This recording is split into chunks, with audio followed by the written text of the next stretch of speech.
Hello class.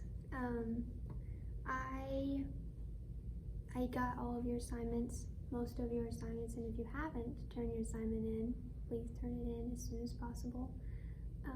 I got most of your assignments last night, so I have only gotten to read over them very briefly. I have yet to get to write comments to you all like I want to do, but I'm just so excited to get to thoroughly read through them because I enjoyed what I did get to read so far. This is an exciting class for me, exciting group full of energy, and that is wonderful and beautiful in discussions. And so these next 3 weeks are going to be a lot of fun. So thank you for just being willing, and thank you for participating in that way with me and with your fellow classmates. So you guys really expressed your desire to learn about yourself, which I love, because as a sophomore going into a junior, the last thing I wanted to do was really know about myself as a high schooler. I couldn't figure that out.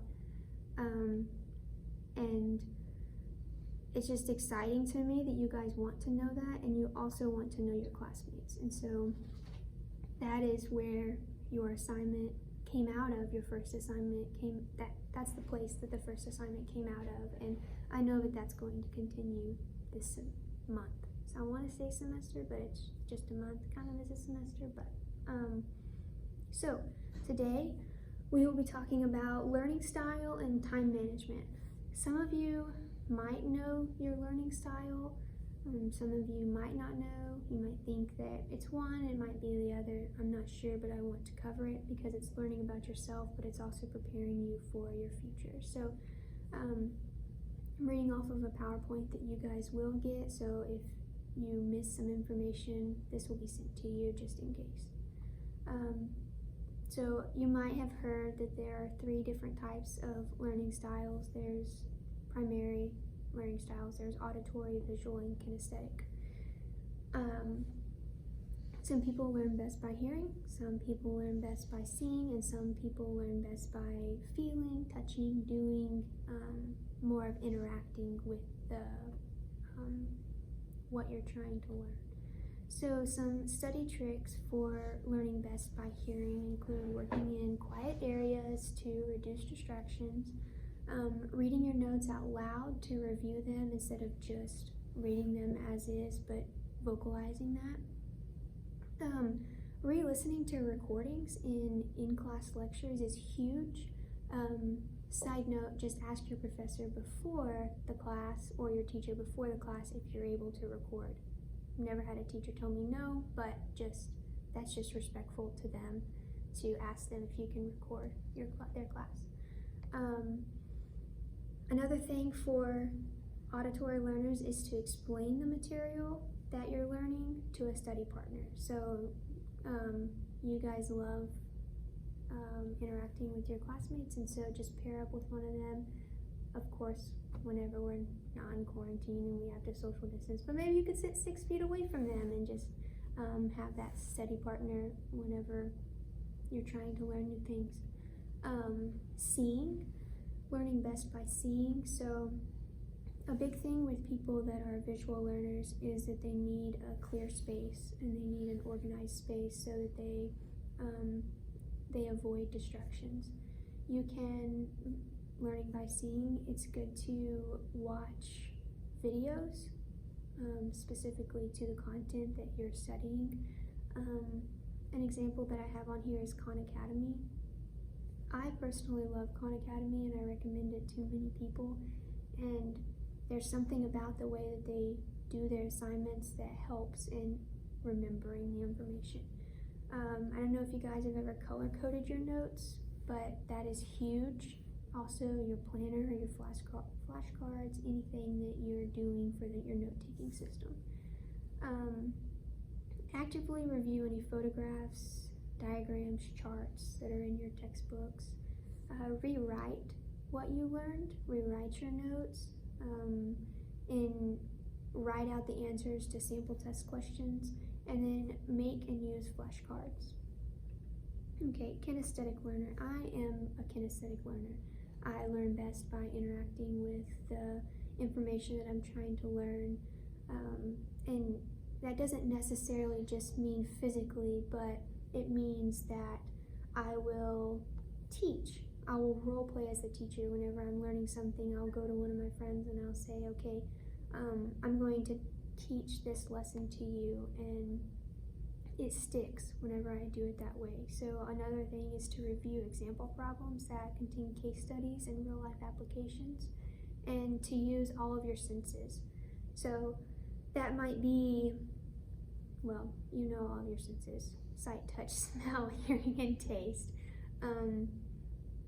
And that is going to look different, so I can't give you an exact example, but I think you guys know what I mean. Another thing is maybe going on a walk as you reread your notes, and maybe you can say them out loud.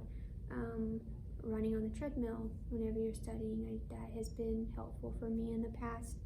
And again, using flashcards and actively flipping through them. So just some tricks for preparing to study.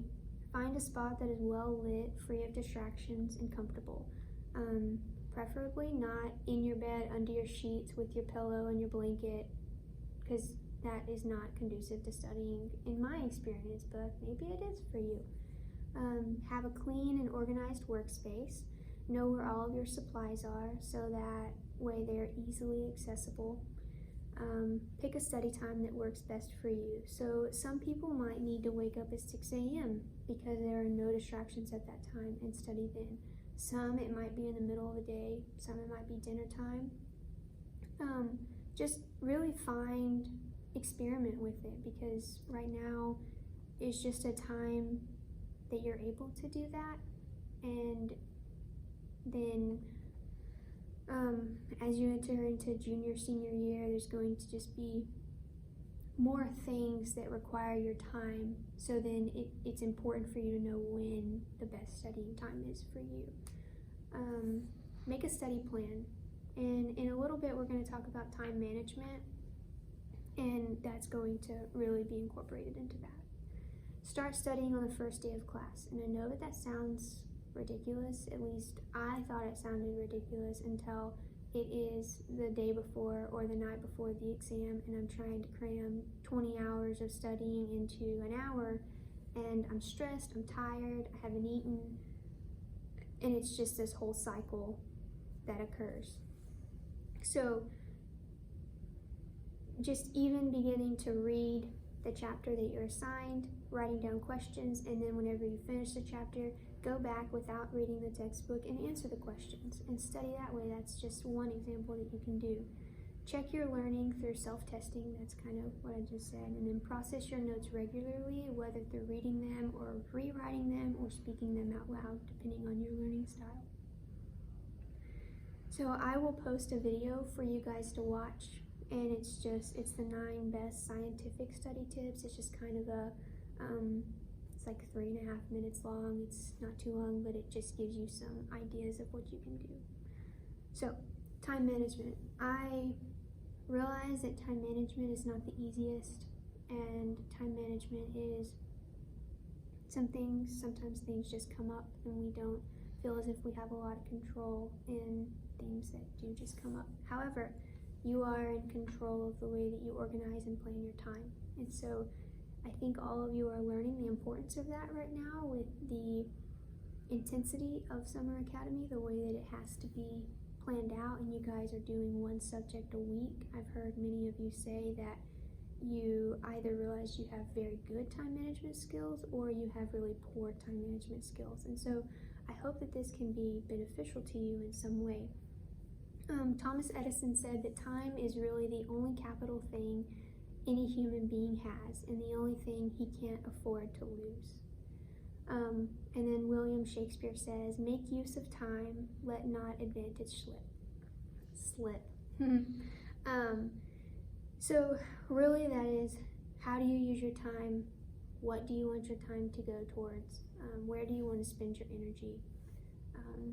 We all have the same 24 hours in every day. Sometimes it feels like the 24 hours is really long. Sometimes it feels like it's really short.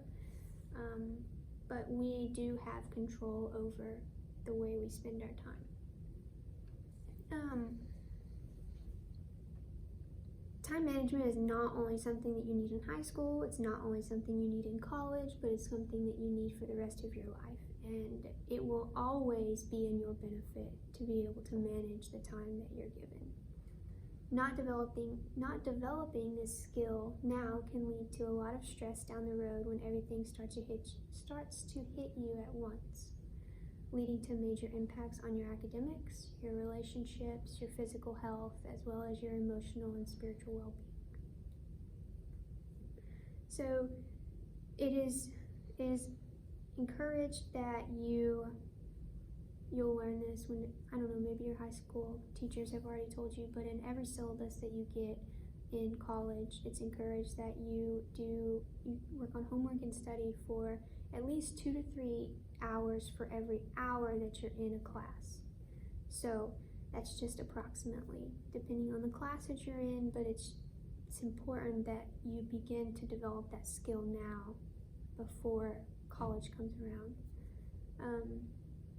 Try to study for 45 to 50-minute increments and then take a 10-minute break, however that looks for you. You might plan a short activity, you might, I know that some people say that they can just get on their phone for 10 minutes in a little break, but typically that turns into an hour, 2 hours, 3 hours, and I know that TikTok is kind of a big thing, and I hear that it's kind of, once you get on it, you can't get off of it. And so maybe the phone shouldn't be your 10-minute break, but if you have great self-control, you can set a reminder for yourself. Maybe that will be best for you. And then, as most of you have talked to me about, you start with your most challenging subject and then you work your way down. Most of your energy, then it goes to the subject that you struggle with possibly, or just as a challenge for you, and then as you go down the list, you're going to enjoy it more, so it's just going to become more natural. It's going to come more natural to you. This is, I think, a huge one, is to have SMART goals, and so that is an acronym for specific, measurable, achievable, relevant, and timely. So whenever you prioritize your goals in such a way, it helps you to visualize, but also write out, but also interact with what you're wanting to get accomplished for that time, that day, whatever it might be. Another thing about time management is it's not only about the present, but it is about thinking ahead of, okay, I have this really large project due on Friday, but I also have this paper due on Wednesday, but I can't wait until Wednesday to get this project done on Friday because I need to have most of it done. So just thinking ahead of how you're going to get this project done on Friday, though it seems so far away, it's not that far away. So planning ahead for that. Also, do not forget the things your body needs: sleep, exercise, food, water. Those are all important and very necessary. So I think that it's important to talk about Maslow's hierarchy of needs in this situation, just because it is something that we don't just naturally think of, I don't think. So his hierarchy of needs are broken into 3 different sections. In there you have your basic needs, which consist of psychological needs and safety needs. And then you have your psychological needs, which are esteem needs and belongingness and love needs. And then your self-fulfillment needs. And within my counseling program, it has been reminded to me several times that many people in life don't actually reach self-fulfillment needs simply because their basic needs and their psychological needs are never met. So psychological needs consist of, like I mentioned just a while ago, food, water, warmth, rest. Safety is security and safety. Psychological needs are belongingness and love needs, so that comes from friends, intimate relationships, parents, those sorts of things. Esteem needs is prestige and feeling of accomplishment, and then self-fulfillment consists of achieving one's full potential, including creative activities. So it builds upon one another, and it is important to meet each of these sections in order to reach self-fulfillment. So psychological needs and basic needs. You can call me, text me, whatever, email me, and we can talk about that if you would like to or think you need to. So you should never wait until the night before an exam to start studying. As we talked about a while ago, start studying on the first day of class and plan ahead. Know your due dates ahead of time. Get a planner, write it down, set a reminder in your phone, set a reminder in your Google Calendar, whatever it might be. But just be aware and hold yourself accountable for those due dates. If you have a lot of major tests, projects, papers due, or social obligations in a specific week, write it on a sticky note, put it on the back of your phone. As you heard in one of Miss Stephanie's videos the other day, she had a little sticky note on her computer, so anytime she turned around, she could see it. That is very visual, but that's also interacting with that sticky note, knowing that it's there, being reminded of it, because that is something important that she needs to get done. Lastly, put your phone away. I think that the phone is one of the most distracting things, and it consumes a lot of our time and our energy. And whenever we're trying to study, what's on our phone is probably going to be more entertaining than what is in front of us in our textbook.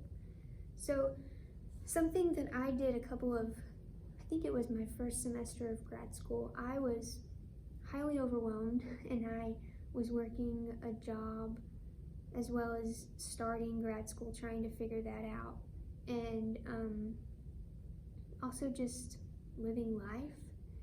And so I created a very structured schedule for myself, and it consisted of a time from, I used to wake up at 4:30 in the morning and work out, so from 4:30 to 11 o'clock at night, I had my entire day planned. And in each box for each time and day, I had something. And that was actually the semester that I felt the best. Felt the most organized, I felt the most structured and planned, and also that I was able to give the most of myself without feeling depleted. I felt full while also being engaged in various activities and with other people. And so there's a format on this PowerPoint that you will get that I would encourage you to just try for yourself for a week. Write it out, see how it works, and then we can talk about it. So in conclusion, I think the most important things for us to get out of this is knowing your individual learning style can help you throughout your entire education career, as well as just life. In the future, learning different activities, you'll know how to engage in those activities. Stay focused, study in small increments in a productive environment, and again, maybe just put your phone on Do Not Disturb, set it aside. Don't allow it to distract you unless, of course, you're required to have your phone for what you're doing. Manage your time well, and remember that we all get 24 hours every day. So for your assignment, it's just a reflection paper again, and this will be posted to Google Classroom. So I would like for you to do 3 or more paragraphs, 12-point font, double spaced, at least 1 page, type your name and date at the top. And in the assignment, I would like for you to discuss your study type, which I'm going to post a learning style inventory on Google Classroom for you to do, and you'll just do that it's not going to be like a physical copy for you to do, but you'll know, you can just keep a tally mark of what you choose. And so I want you to discuss your study type and 3 study skills that you can apply to your study routine that might be helpful for you. And then I also want you to discuss 2 time management skills that could help you and how you plan on integrating those into your life. And lastly, I want you to discuss why good study and time management skills are important for you in this time of your life right now. So once you write that, I know you guys are presenting your, Daisy, I can't say research because you didn't like that. I know that you are presenting your experience with your fellow classmate on Wednesday. But towards the end of class, I will designate time for us to discuss the paper that you wrote and just have a discussion based on what I've talked about today, and I look forward to that discussion.